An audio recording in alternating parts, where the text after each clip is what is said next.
여러분 안녕하십니까? 이번 강의는 우리가 추론하는 데 있어서 가끔 저지르기 쉬운 오류들이 있습니다. 그래서 어떻게 하면 이 오류를 갖다가 우리가 피하면서 올바르게 추론할 수 있는가에 대해서 다뤄보겠습니다.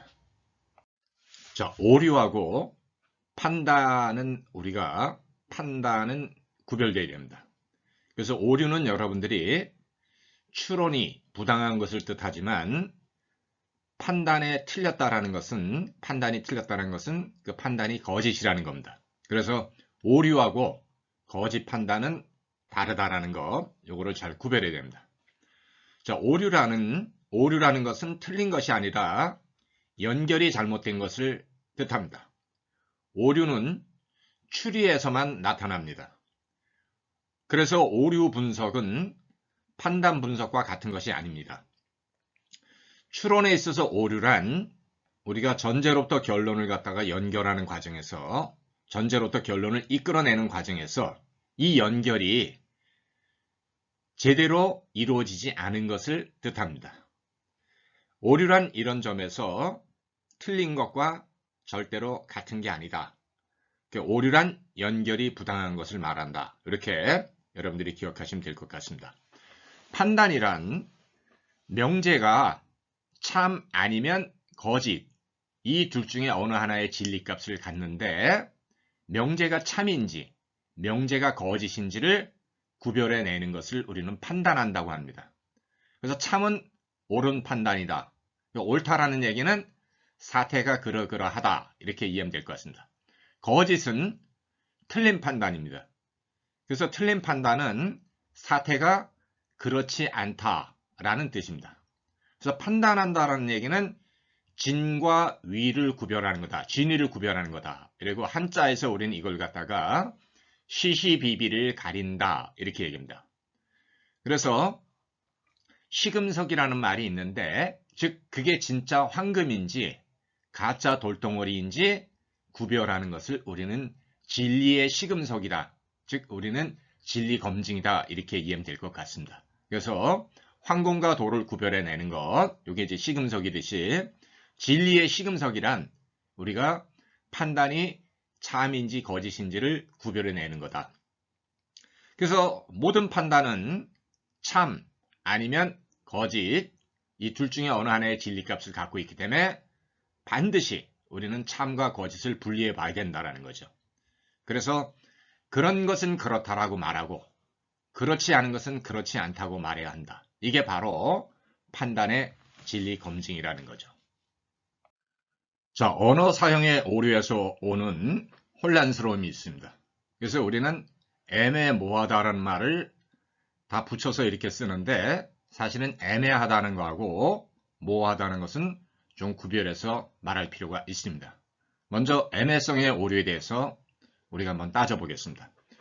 애매성의 오류라는 것은 뭐냐면 그 용어나 구나 문장이 최소한 두 가지 이상의 지시 가능성, 해석 가능성을 지니고 있기 때문에 우리를 어떤 때는 이쪽으로 끌고 가고 우리를 또 다른 경우에는 저쪽으로 끌고 와서 우리를 이리 저리 끌고 다니기 때문에 우리가 혼란스러운 것을 뜻합니다. 이렇게. 그래서 영어에 만약에 He killed me with a gun 그러면 첫 번째 해석은 이렇게 됩니다. 그가 총으로 나를 죽였다라고 해석이 될 수도 있고 그가 총을 들고 있는 나를 죽였다라고 해석할 수도 있습니다. 이 두 가지 문장은 다 이 해석이 가능하기 때문에 1번이 옳은 건지 2번이 옳은 건지 우리는 참 혼란스럽습니다. 그래서 애매성의 오류란 어떤 때는 이쪽으로 어떤 때는 저쪽으로 우리를 끌고 가기 때문에 우리가 혼란스러워지는 경우라는 거죠.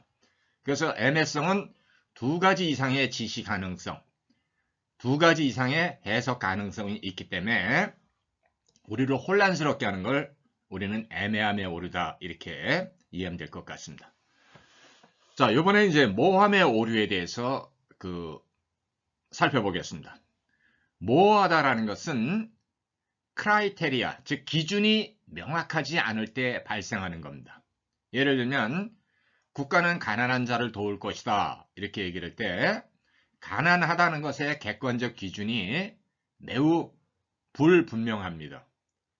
그래서 뭐 4인 가족을 기준으로 했을 때 4인 가족의 소득 수준이 158만 원이 안 되면 가난하다. 이렇게 명시적으로 기준을 제시하면 좋은데 그냥 그렇게 명시적인 기준을 뚜렷하게 제시하지 않고 국가가 가난한 자를 돕겠다 그러면 가난하다는 것에 대한 소위 말해서 기준, 규정이 매우 모호하다 이렇게 얘기합니다. 자, 우리가 축제 때 그 미풍양속에 위배되는 짓을 하면 단속할 것이다 이러는데 이거 미풍양속에 대한 이 기준이 뭡니까? 이거 참 모호하다 이렇게 얘기해. 자, 예술은 상연이 되지만 외설은 상연이 금지될 것이다. 이러면 무엇이 예술이고 무엇이 외설인가? 예술과 외설의 명확한 경계가 무엇인지 이 기준이 명확하지 않다라는 거죠. 이렇게 기준이 명확하지 않은 데서 발생하는 혼란스러움을 우리는 모호하다 이렇게 말하고 애매함과 모호함은 이렇게 차이가 있으니까 이걸 구별할 필요가 있습니다. 자, the end of life 그러면 이 end라는 말이 영어의 끝이라는 뜻도 있고 목적이라는 뜻도 있습니다. 그래서 이건 인생의 끝인지 인생의 목적인지 참 애매한 구다 이렇게 이해하면 될 것 같습니다. 사과 이렇게 얘기했을 때 먹는 과일로서의 어떤 애플을 뜻하는 건지 누구에게 어떤 용서를 구하는 어폴로지의 의미로서 사과를 뜻하는지 참 이거 애매하다 이렇게 얘기합니다. 향수에 취했다, 뭐 향수에 빠졌다 이러면 고향에 대한 그리움에 이렇게 취했다라는 건지 아니면 좋은 냄새에 이렇게 취했다라는 건지 향수는 이 두 가지 의미를 다 갖고 있죠. 그래서 이거 참 애매한 우리가 용어다 이렇게. 차가 좋다 이럴 때 마시는 음료로서의 어떤 티를 뜻하는 건지 아니면 달리는 운송수단으로서의 어떤 드라이빙 할 수 있는 카, 자동차를 뜻하는지 이 차가 두 가지 이상의 지시 가능성이 있기 때문에 이건 참 애매하다 이렇게 우리가 얘기할 수 있습니다. 합성의 오류, 부분이 성립하는데 부분이 성립하니까 부분이 성립한다고 해서 전체도 성립할 것이다 라고 추론하면 이것은 합성의 오류에 빠지게 됩니다. 전체는 부분들의 합과 같은 게 아니다. 부분이 성립하는 것을 토대로 전체가 성립한다고 추론하면 이것은 합성의 오류에 걸려드는 겁니다. 예를 하나 들어봅시다. 자, 공수부대, 소위 말해서 이제 우리가 특수부대라 그러죠. 공수부대는 부분적인 전투는 잘합니다. 제한된 전투를 잘한다는 거죠. 하지만 공수부대가 부분적이고 제한적인 전투를 잘한다고 해서 종합적인 전투도 잘한다 이렇게 추론하면 오류라는 거죠. 그래서 우리가 공수 1개 사단하고 육군 1개 사단이 만약에 전쟁을 하게 되면 육군이 항상 이깁니다. 왜 이기냐? 공수부대는 소규모, 특수 게릴라성 전투는 잘하지만 육군은 종합 전투를 잘하기 때문에 그렇습니다. 그래서 이제 1944년 몽고메리 장군이 52,000명의 공수부대를 갖다가 투입을 했는데 독일군 1개 사단에 의해서 약 한 42,000명 정도가 전멸을 해버려요. 왜냐하면 공수부대는 댐을 폭파한다든지 뭐 적의 사령관을 갖다가 납치한다든지 후방을 교란한다든지 등등등등 특수한 게릴라성, 부분적인 전투는 잘하지만 종합 전투는 취약하기 때문에 그렇다 이 뜻이에요. 그래서 우리는 레알 마드리드는 지단, 피고, 라울 등 세계에서 제일 잘하는 선수들을 보유하고 있는데 이렇게 이제 선수 하나하나를 놓고 봤을 때 이 레알 마드리드는 엄청난 어떤 탁월한 개인들의 어떤 집합이라는 거죠. 그러나 이 팀이 스페인 리그하고 유럽 리그에서 항상 우승한다 이렇게 추론할 수는 없다는 거죠. 그러니까 선수들 하나하나가 가장 우수하다고 해서 전체가 항상 1등하는 건 아니다. 이렇게 우리가 보면 될 것 같습니다. 자, 음식을 우리가 만들 때 요소의 소스들이 다 맛있다고 해서 이 요소의 소스들을 갖다 합친 전체 음식이 다 맛있다 이렇게 추론할 수는 없다라는 거죠. 그래서 합성의 오류는 부분이 성립한다고 해서 전체도 성립할 것이다 라고 추론하면 이건 오류라는 거죠. 분해의 오류, 전체는 성립하는데 전체가 성립한다고 해서 전체가 성립하니까 이거를 토대로 해서 부분도 성립한다 라고 우리가 추론하게 되면 이건 이제 전형적인 분해의 오류에 우리가 빠지게 됩니다. 그 오케스트라 공연이 전체로서 매우 훌륭하다고 해서 그 오케스트라를 이루는 그 구성원들 하나하나가 다 최고인 것은 아니다. 우리가 이렇게 추론하면 될 것 같습니다. 미국은 세계 최강대국인데 그러므로 미국인들 하나하나가 세계에서 제일 강하다라고 추론할 수는 없다라는 거죠. 왜냐하면 미국의 경제력과 군사력이 강하다고 해서 미국인들 하나하나가 세계에서 제일 강하고 경쟁력이 있다. 이렇게 추론할 수는 없기 때문에 그렇다는 거죠. 한국이 이제 전체적으로 태권도하고 양궁을 잘하는데 한국인들 하나하나가 태권도하고 양궁을 잘한다. 이렇게 추론할 수는 없어요. 그래서 한국이 올림픽 때 이렇게 양궁을 거의 독식하는데 그렇다고 해서 우리가 한국 사람들 전체가 양궁을 다 잘한다. 이렇게 우리가 얘기할 수는 없다라는 거죠. 그러니까 한국이 전체적으로 이제 양궁을 잘하는데 한국인들 하나하나가 다 양궁을 잘한다. 이렇게 추론해서는 안 된다는 거죠. 스웨덴, 노르웨이, 덴마크는 국가 전체의 복지에 있어서 세계 제일입니다.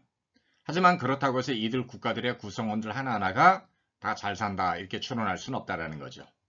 그래서 국가가 부유하다고 해서 국가를 구성하는 개인들이 다 부유한 것은 아니다. 우리는 이렇게 보면 될 것 같습니다. 자, 선결문제 요구의 오류, petition princip인데 이거는 이제 영어로 begging the question 이렇게 이제 번역이 되고 있습니다. 자, 마차가 말을 끌 수는 없죠. 그 반대로 우리가 말이 마차를 끈다 이렇게 얘기를 해야 됩니다. 그래서 그리스어 아르케, 라틴어 프린시피움은 가장 앞서가는 것, 근거를 뜻합니다. 그래서 근거는 모든 것을 지탱해 주고 근거가 모든 것을 지탱해 주기 때문에 이 근거는 먼저 타당한 것으로 이렇게 성립하지 않으면 안 된다라는 거죠. 자, 모든 우리가 출발점은 의심의 여지가 없어야 됩니다. 수학에서 공리라고 하는 것은 가장 확실한 출발점을 형성하는 거고 우리는 공리를 앞서가는 것은 없다. 공리가 가장 앞서가니까 공리로부터 정리를 이끌어내서 공리로부터 정리를 이끌어내는 게 필연적으로 성립한다는 걸 보여줄 때 우린 수학에서 이거를 증명한다 이렇게 얘기합니다. 어떻든 간에 공리, 모든 것의 출발이 되는 공리는 의문의 여지가 없이 그 자체로서 타당하고 자명해야 된다는 거죠. 근데 문제가 있다라는 것은 우리가 in question, in problem인 상태에서 출발할 수는 없어요. 그래서 이것은 먼저 해결해야 할 것이 있다라는 것을 갖다가 충족시켜줘야 된다는 거죠. 자, 이게 이제 petition principle, 선결문제 요구의 오류가 조금 어려운 것 같은데 이런 예를 들어봅시다. 우리가 해외여행을 하려면 여권을 먼저 만드는 것이 가장 우선입니다. 하지만 여권이 없는 상태에서 우리가 그 비행기 표부터 이렇게 사게 되면 우리는 먼저 선결 문제를 갖다 해결하는 요구나 압박을 받게 됩니다. 비행기 표를 사는 것보다 먼저 해결하지 않으면 안 되는 것은 여권을 먼저 만들어야 된다는 거죠. 그래서 여권도 없는 상태에서 우리가 해외여행을 갖다 이렇게 가려고 한다면 여권을 먼저 만들어라 라고 하는 그런 선결 문제를 해결하라는 어떤 요구를 받게 된다는 거죠. 자, 독일은 식민지도 아직 이렇게 확보하지 않았습니다, 이게. 하지만 독일이라는 나라는 식민지를 관리하는 부서들을 미리 만들었다라는 거죠. 식민지도 별로 없는데 식민지를 관리하는 부처를 먼저 만들었다면 이것은 선결문제 요구에 오릅니다. 어떤 사람이 면허증도 없는데 자동차를 사서 이렇게 운전을 하게 되면 이것도 선결문제 요구의 오류에 걸립니다. 차를 사서 운전하는 게 1차적인 것이 아니라 면허를 따야 되는 것이 가장 먼저 해결하지 않으면 안 되는 문제라는 거죠. 그러니까 면허도 없는 상태에서 차를 몰려고 해서는 안 된다는 거죠. 먼저 해결해야 될 것, 즉 면허 따는 게 우선이다. 그래서 창업도 하지 않았는데 주식부터 먼저 상당한다든지 이런 것도 선결 문제의 요구에 오릅니다. 결혼 상대자도 없는데 출생신고부터 한다라는 거는 이거는 선결 문제 요구의 오류에 걸린다는 거죠. 자, 순환 논쟁의 오류는 말 그대로 이제 순환적인 건데요. 우리는 A를 요구하면 B를 제시하고 B를 요구하면 A를 제시하고 이렇게 왔다 갔다 할 때 이게 순환적이다 이렇게 얘기합니다. 그래서 순환 논쟁은 설명이 아니라 단지 A를 B로 바꾸고 B를 A로 바꿈으로 인해서 같은 것을 다시 한번 반복하고 있는 이런 동호반복적 성격이 짙다라는 거죠. 그래서 마약을 하면 졸립다. 왜 졸립냐 이렇게 이유를 물어봤는데 왜냐하면 마약에는 수면 효과가 있기 때문이다 이렇게 대답하면 이건 전형적인 순환 논증입니다. 자, 이것은 설명 근거가 아닙니다.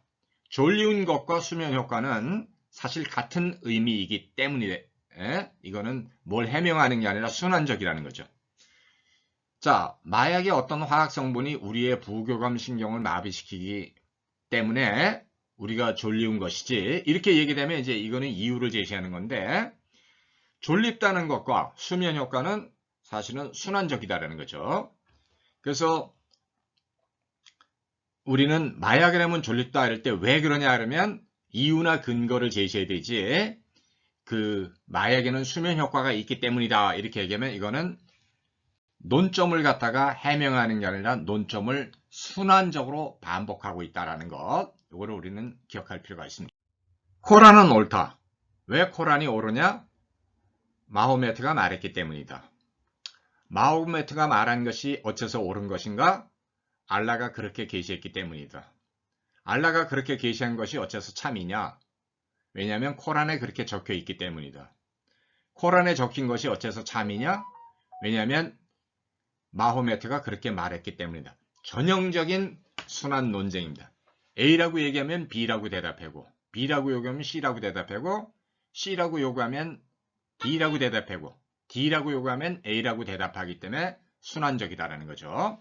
그래서 순환 논쟁은 무엇을 설명하는 것이 아니다라는 것. 설명해야 되는 것은 단지 다른 것을 통해서 대체되고 있기 때문에 이런 순환 논쟁은 실제로는 아무것도 설명하고 있지 못하고 있습니다. 무연관성의 오류.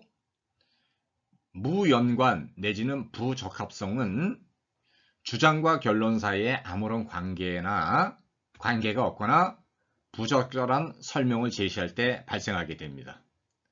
그래서 주장과 결론 사이에 그리고 원인과 결과 사이에는 연관성과 적합성이 충족되어야 하는데 원인이 전혀 지지할 수 없는 결과를 지지해 버린다든지 아니면 주장이 전혀 지지할 수 없는 결론을 지지하게 되면 이것은 무연관성 내지 부적합한 관계가 됩니다. 따라서 이런 것은 반드시 피하지 않으면 안 된다는 거죠. 그래서 무연관성은 대개의 경우 논점을 일탈하고 있습니다. 그래서 논점은 일관성과 적합성이 있어야 되는데 일관성과 적합성을 충족하지 못하고 그 부적합성으로 인해서 논점이 빗나가게 될 때 우리는 무연관성의 오류에 빠지게 됩니다. 예를 들면 자, 화폐 개혁을 해야 되겠다 이렇게 누군가 주장하면 왜 화폐 개혁을 해야 되느냐 이렇게 하면 통화가 너무 과잉 남발돼서 높은 인플레이션이 삶을 피곤하게 하기 때문에 통화 개혁을 해야 된다라는 것은 우리가 적절한 이유가 되는데 그 화폐의 그림이 마음에 안 들기 때문에 통화 개혁을 한다 할 때 우리는 그거는 통화 개혁이 아니라 그 통화에 들어가는 그림을 바꾼다라는 거죠. 그래서 우리는 이런 거를 무연관성의 오류를 피해야 된다라는 거죠. 코로나가 한참 유행했을 때 독일의 헌법학자 한스 페퍼라고 하는 사람이 한국이 코로나19에 대해서 방역 대응을 갖다 아주 잘했는데 그걸 뭐라고 비판했냐면 히스테릭한 파시스트 보건 정책이라고 아주 부적절한 논평을 이렇게 한 적이 있어요. 왜냐하면 우리가 그 당시 코로나가 유행할 때 한국은 국가가 개인의 권리를 침해한 것이 아니라 국가가 공신력에 의해서 올바른 정보를 제공함으로 인해서 개인들에게 상황에 잘 대처하는 처방을 제시했기 때문이라는 거죠. 그래서 국가가 공신력을 바탕으로 개인에게 올바른 정보를 알려주는 것과 국가가 개인의 사생활을 통제하고 지배하는 것은 우리가 구별해야 된다는 거죠. 근데 한스 페퍼는 한국적 상황에 대한 무지와 자신의 선입관으로 얼룩진 상태에서 얼토당토하는 이런 비난을 하고 있다는 거죠. 그래서 한스 페퍼는 비판과 비난을 혼동하고 있으며 한국의 이 방역 대응을 히스테릭한 파시스트 보건 정책, 즉 국가가 일방적으로 국민들을 갖다 통제하고 군림하는 것이다 이렇게 얘기하는데, 한스 페퍼는 사실은 한국을 비판할 게 아니라 1936년에 독일의 나치를 갖다 이렇게 비판했으면 더 옳았다 이렇게 보면 될 것 같습니다. 자, 불가 도출의 오류. 주장이 그 주장에 적합한 결론을 이끌어내지 않고 그 주장이 지지할 수 없는 결론을 갖다 도출할 때 불가 도출의 오류에 빠지게 됩니다. 다윈이 말하는 진화론은 적자 생존을 지지하는 거지 강자 생존을 지지하는 것은 아닙니다. 근데 만약에 우리가 진화론으로부터 강자가 생존한다라고 도출하게 되면 이거는 전형적인 불가 도출의 오류에 빠지게 됩니다.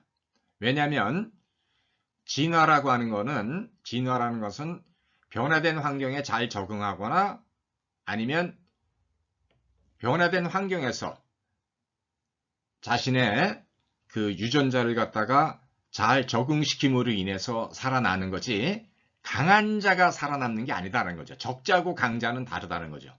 공룡은 지구상에 존재했던 가장 강한 포식자였지만 공룡 전체가 465종이나 되는 공룡 전체가 멸종해 버렸다는 거죠. 그러니까 가장 강한 포식자 공룡도 멸종할 수 있기 때문에 진화론은 강자가 살아남는 게 아니라 적자가 살아남는다는 거죠. 근데 우리는 적자 생존으로부터 강자가 생존한다라고 하는 이런 결론을 이끌어내면 이건 전형적인 불가 도출의 오류에 걸려든 거죠.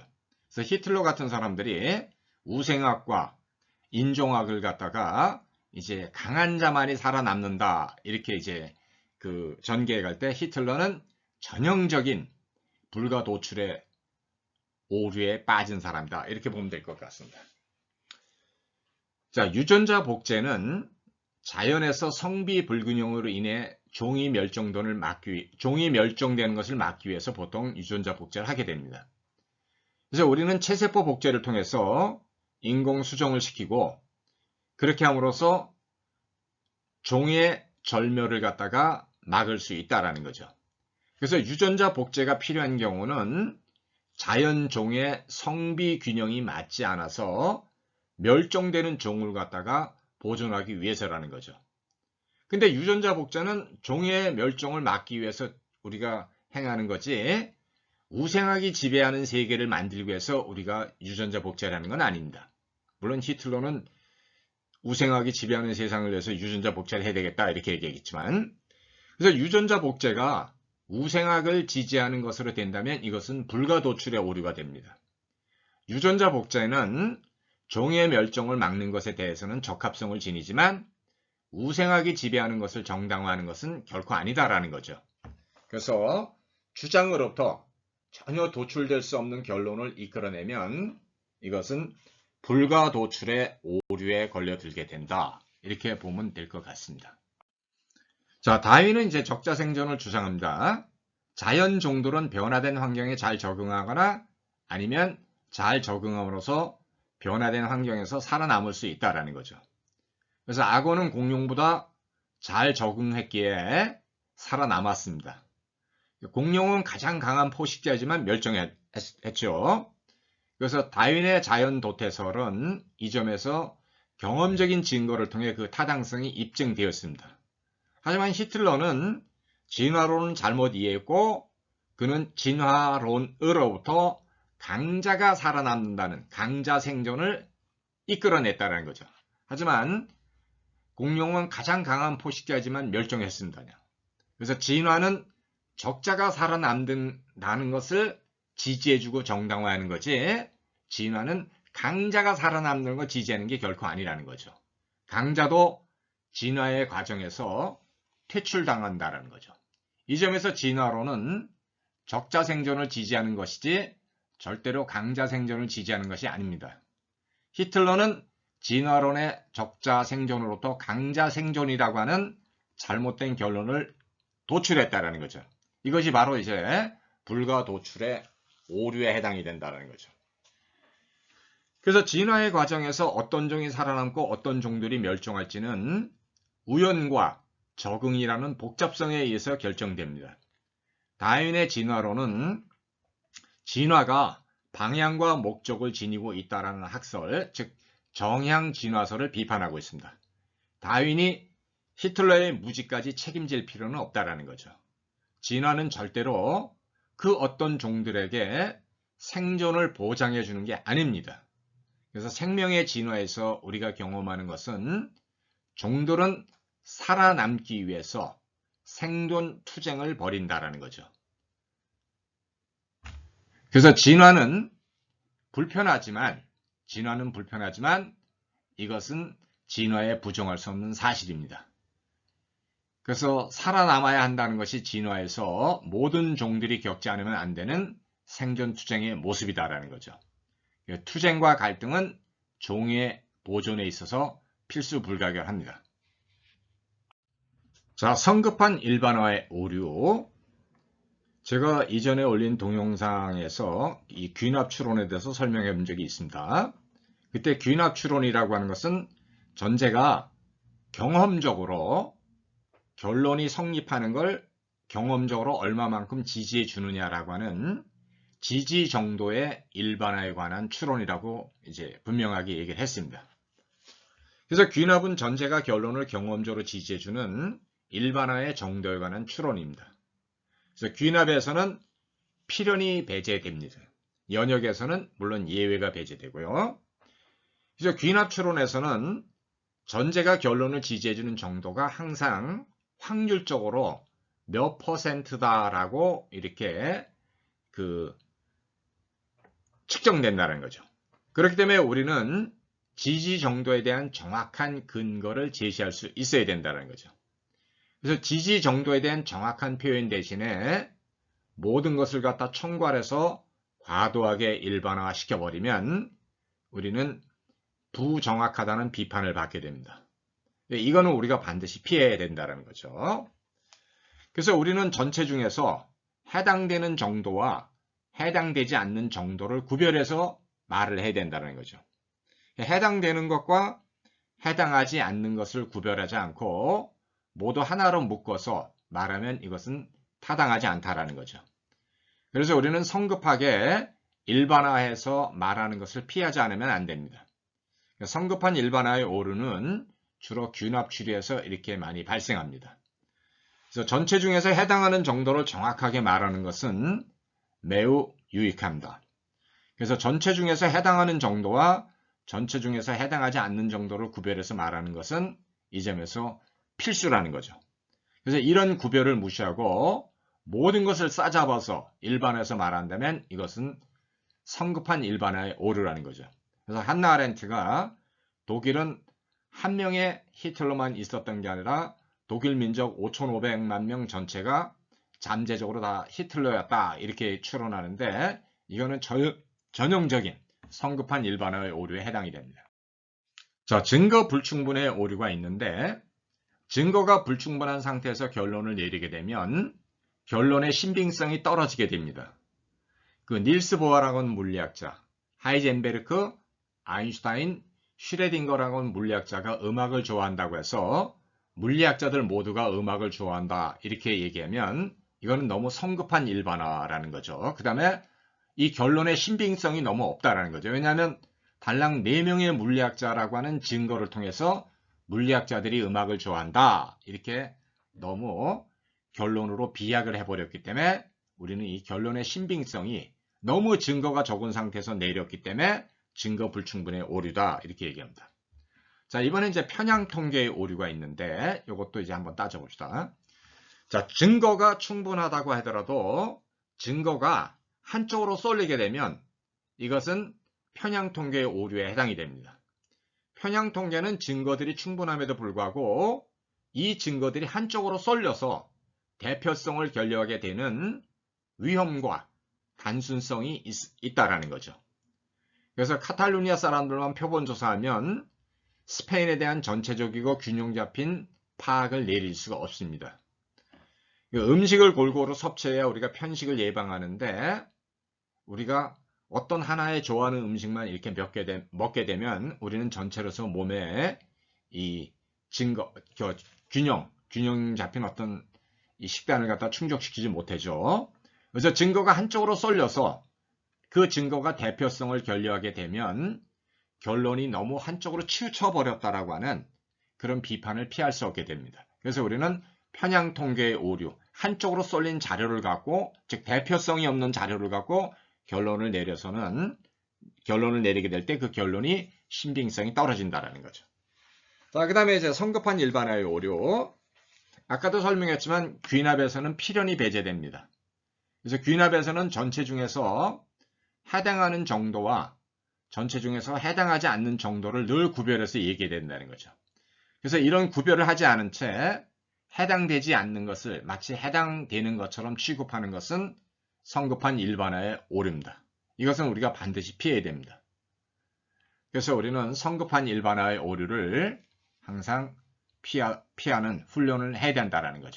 자, 대인 논쟁의 오류.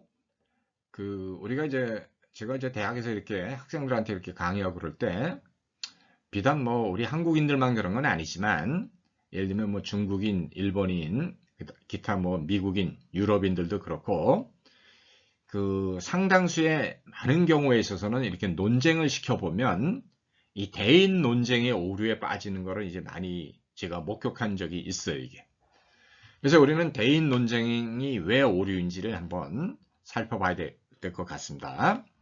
우리는 비판과 비난을 구별해야 됩니다. 비판이라고 하는 것은 어떤 제기된 주장이 있으면 그 주장의 한계를 드러냄으로 인해서 그 주장의 한계를 뛰어넘는 것을 말합니다. 그래서 비판은 항상 한계에 지어지고 한계를 뛰어넘는 생산적인 활동인데 비난은 그저 남을 욕한다라는 거죠. 그래서 비판이 건설적이라고 한다면 비난은 파괴적이다라는 거죠. 자, 우리는 어떤 주장을 하는 자에 대해서 왜 네가 그런 주장을 하는지 그 주장에 대한 입증 책임을 요구합니다.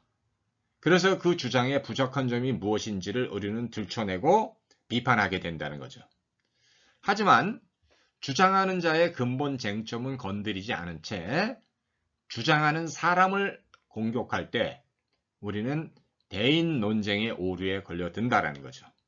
그래서 주장에 대한 비판적 검증이 아니라 주장하는 사람을 붙들고 늘어지면 이거는 인신공격을 하는 것이기 때문에 대인 논쟁의 오류에 빠지는 꼴이 됩니다. 그래서 모든 논쟁이라고 하는 것은 무엇에 대한 권리 싸움입니다. 그렇기 때문에 논쟁은 서로가 서로를 상대로 해서 설득을 충족해야 합니다. 대인 논쟁은 설득을 제시하는 것이 아니라 인신공격을 하기 때문에 매우 파괴적이고 소모적이 됩니다. 이게. 히틀러는 우리는 유대인들 때문에 독일이 가난해졌다는데 증거를 대봐라.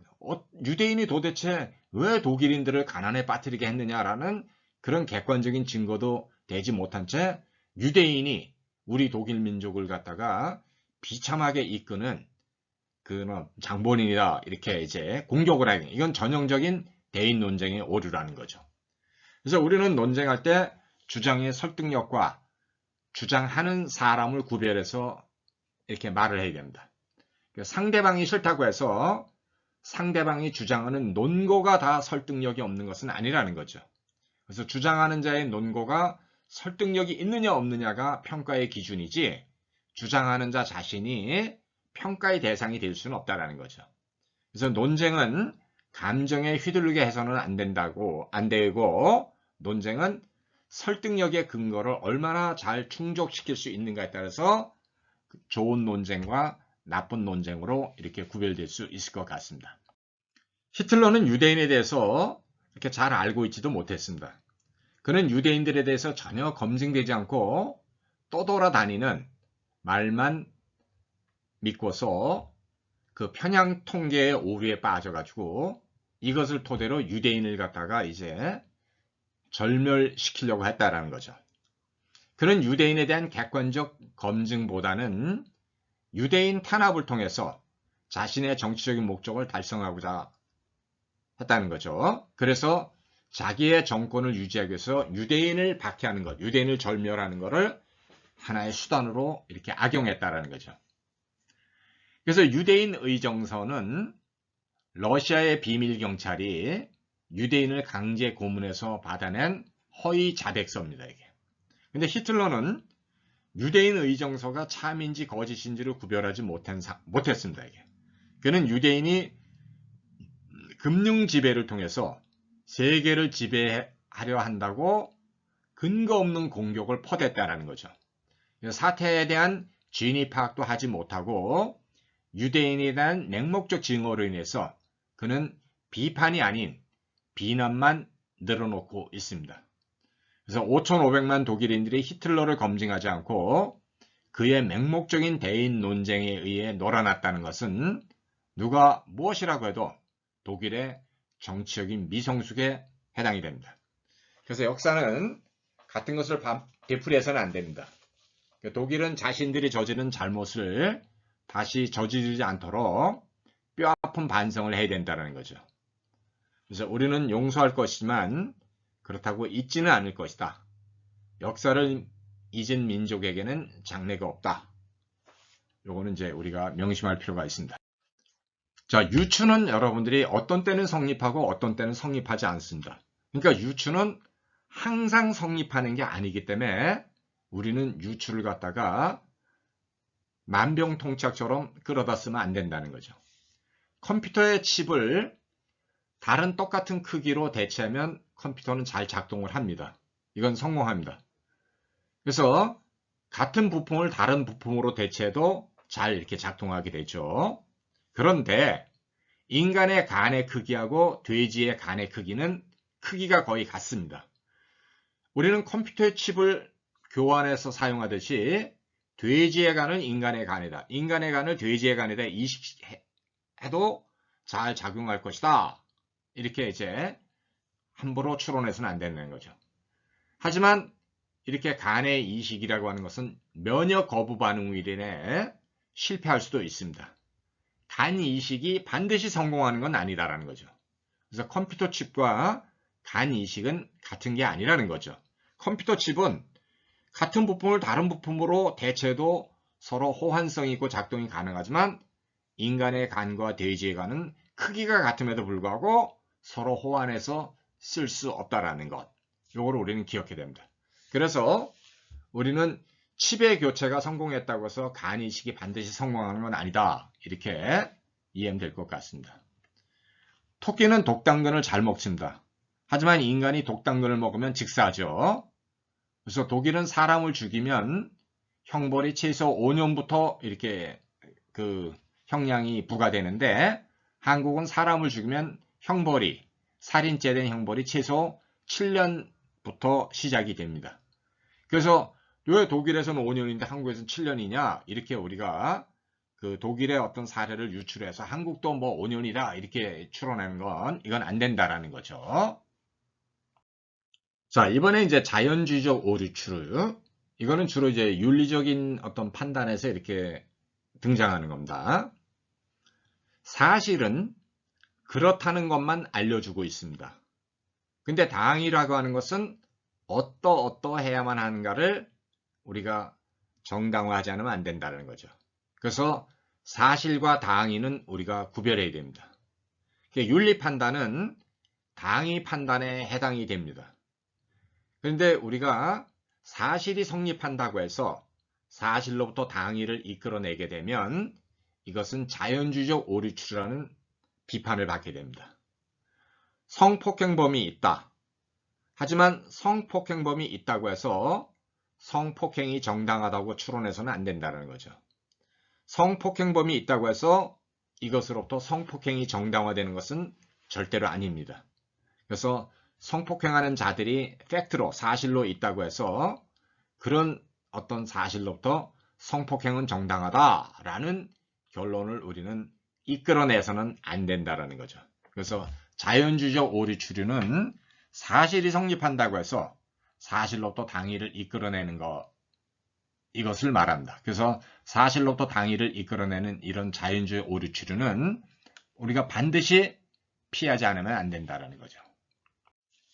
자, 규정하는 판단력과 반성하는 판단력에 대해서 이 차이점을 간략하게 한번 또 설명해 보겠습니다. 규정하는 판단력은 일반 규정과 법칙이 있습니다. 우리는 일반 규정을 갖다가 개별적으로 존재하는 것들에 보편적으로 적용을 시킬 수 있습니다.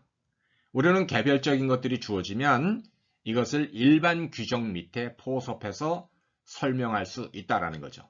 그래서 보편 규정을 개별 사례들에 적용할 때 또 개별 사례들이 주어지면 이것을 보편 규정 밑에 포섭해서 우리가 설명하면 됩니다. 이게 규정하는 판단력입니다. 근데 반성하는 판단력은 일반 법칙이나 규정은 없습니다. 하지만 개별적인 사례들은 주어진다라는 거죠.